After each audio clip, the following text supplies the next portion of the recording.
Fun fact, radish greens make great pesto. Toss them in the blender with some oil and garlic and whatever nuts and/or cheese you can scrounge up and you've got yourself a killer sauce. 3 months ago, I thought of radish greens as just the leafy top part you throw away. Actually, I didn't think about them at all. I barely thought about radishes, a garnish, at best, let alone their greens, and now I know a million ways to make them both delicious. Just as this pandemic has taught me the difference between sanitizing and disinfecting, and how to turn a tank top into a face mask, it has also taught me to appreciate radishes, and everything else in my fridge, like never before. There's no such thing as a garnish now, and nothing gets thrown away. I've been a mindful eater for a long time. But it wasn't until this pandemic that I learned just how deeply I could appreciate, and relish, what I had. I've always been a creative cook, and fairly conscientious about food waste.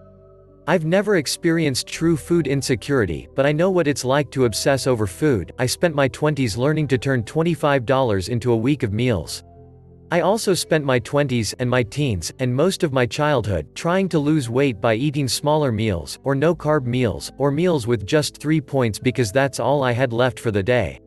This would inevitably end in a frenzied binge, wherein I'd spend months eating all the things I wasn't allowed, not really enjoying it, but simply cramming it in before I came to my senses and started the next plan. It wasn't until I finally landed on the sofa of an anti-diet dietitian that I actually came to my senses and learned the difference between obsessing over food and being mindful of it. In short, obsession is a fear response. It's what happens when that primal part of your brain is triggered by a sense of scarcity, whether it's artificial, say, no-carb diet, or genuine, an aisle of empty pasta shelves. Mindfulness is what happens when you pause and look around the rest of the grocery store, seeing everything that is available, the potatoes, the cold cuts, the humble radishes and their secretly delicious greens. Mindfulness is considering what you really want and need, and what you already have, before impulse buying a giant bag of whatever. I've been a mindful eater for a long time. But it wasn't until this pandemic that I learned just how deeply I could appreciate, and relish, what I had. Jars, for example. Like most millennial white ladies, I've gone through several whimsical glassware phases, lugging home clanky bags of ball mason jars, which I'd use for exactly one cocktail, then stick in a cabinet for 7 years. Last week, I was scraping the last inch of salsa onto a defrosted hunk of cod and half an onion, all of which had to be used immediately, before they went bad, when I noticed the raised letters on the glass jar in my hand, Mason. I thought of all the $6 Mason jars I'd schlepped home on the subway over the years. I thought of all the $4 jars of salsa I'd thrown away, often with a spoonful of salsa left in them. I screamed across the apartment at my bewildered husband, the jars were here the whole time. I'll probably go to hell for being such a wasteful asshat, and that's fair. But at least I now know that a spoonful of salsa can turn old, frozen fish into a truly delicious dinner, especially if you cook it with a little sautéed onion. I also know that mason jars can be used to freeze vegetable stock, and that vegetable stock can be easily made from onion skins, and pretty much any other produce scrap. And somehow, that knowledge is a bomb. Like many others, I find myself staying up late to simmer stock or bake bread, and not just because it's hard to buy right now, but because it feels really, really good. It's comfort food, and that's okay. It's what we're supposed to do, in fact. Just ask a dietitian. This is a really uncertain and anxious time, says Julie Dillon, Road. It's really normal and wonderful that we're leaning towards food to cope, baking and cooking, maybe trying recipes that have been passed down. I think that's just a wonderful way for us to connect to our ancestors and different generations and be able to kind of get grounded and calm ourselves. It's okay to eat the food too, by the way. Comfort eating is instinctive, not disordered. Just as scarcity triggers fear and hoarding, satisfaction triggers relaxation and ease. Within a few bites, food sends our mood into a calmer state, Dillon points out. It's really effective. Why is that a bad thing? It's a radical concept, truly. Even after years of therapy and nutritional coaching, I still struggled to really get it. A lot of us entered these times with the understanding that bread is a bad food and comfort eating is a bad habit, period. We live in a world that bombards us every day with that messaging, or, we used to, anyway. Now, everything is different.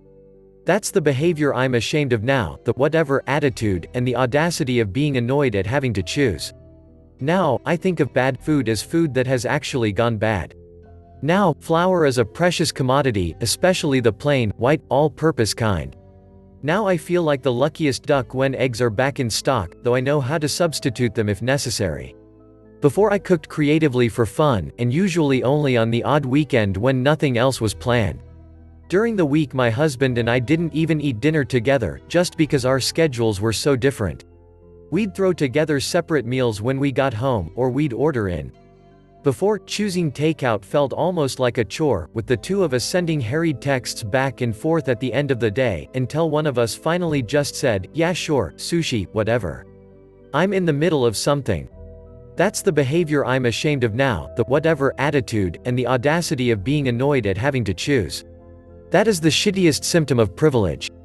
Finding pleasure and comfort in your food isn't bad.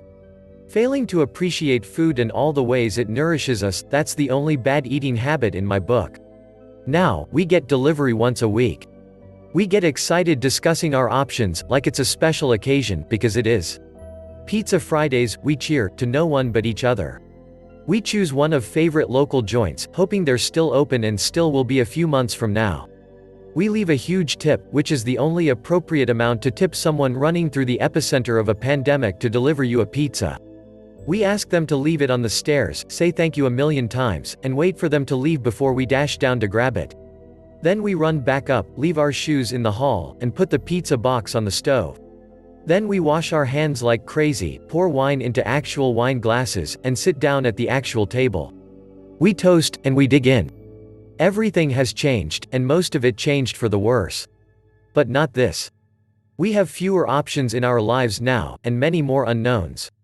But we always know exactly what we do have, and we treasure it. There are 6 eggs in the fridge, enough flour to make bread tonight, and tomorrow we'll have leftover radish greens pesto on toast. We have more than enough. If you can, consider making a donation to Feeding America to support those facing hunger, or to Frontline Foods to help local restaurants send meals to healthcare workers.